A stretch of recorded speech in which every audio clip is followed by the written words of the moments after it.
आजकल बहुत से बच्चे मेरे सामने बैठे हैं, बहुत से बच्चे, बहुत से नौजवान मेरी आवाज सुन रहे होंगे, उनसे मेरी पुकार है। लेकिन आप सब जो बड़ी उम्र के भी हैं, कुछ को पुराने दिन याद हैं और कुछ ने शायद नहीं देखे, लेकिन हमको एक सूत्र में बंधना है, देश प्रेम के लिए, देश की शक्ति के लिए।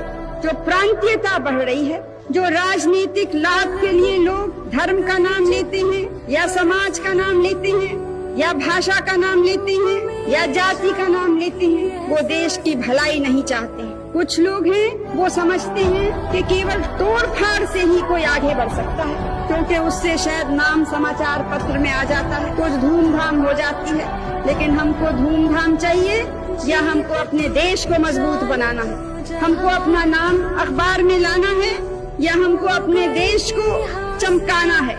ये आज आप सबको चुनना है।